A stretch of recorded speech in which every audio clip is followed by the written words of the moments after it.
this video today, I want to talk a little bit about why softness can sometimes be a real source of resilience and strength. And it's kind of a controversial thing to say because, in society, we've really been told that it's all about toughness. And if you're not tough, then you're weak. And if you're soft, then you're a pushover and a walkover. But there's something about softness that can be really, really powerful if you tap into it while maintaining a boundary. So I want to talk a little bit about the fact that toughness is equated with survival, but neurobiology really shows that co-regulation, flexibility are sources of true resilience. So the more flexible we are, the more we're able to be open and adaptable and shifting, and you can still contain that a little bit. So you can be soft in being receptive, in being emotionally attuned, in being bendable and open, in there being many ways to meet my needs as opposed to just one inflexible way. I'm able to bend, and it means that when I'm able to bend, I'm not able to break. So there's something quite powerful in being able to bend because I'm creative in finding different ways to meet my needs. But there has to be a boundary. There has to be a space where it's like the minute it starts to tread into my needs are not getting met, then advocacy is very important for that softness space.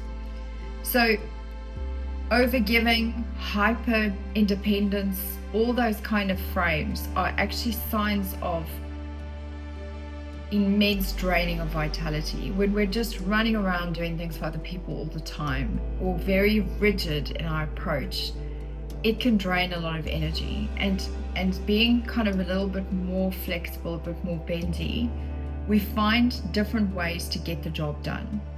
So research in leadership kind of theory has really shown that vulnerability and compassion have built stronger and more sustainable bonds than that kind of control, aggression, tough stance.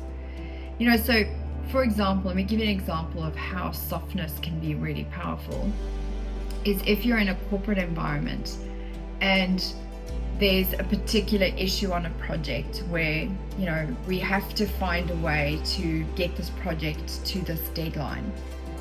A tough, inflexible person will cause a lot of drama in that situation because they're not being solution focused, they're not being flexible or bendy or finding ways to still focus and get the job done.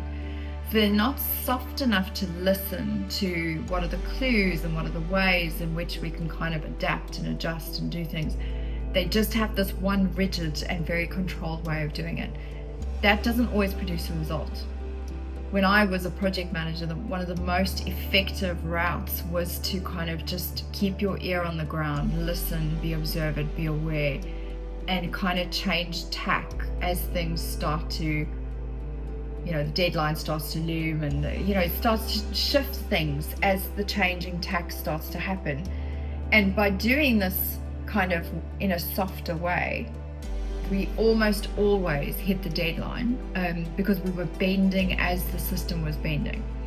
So reclaiming softness lets you access kind of your power stance, your flexible stance, your resiliency, without that need to always have armor on and be really hardcore and cross with everybody and inflexible.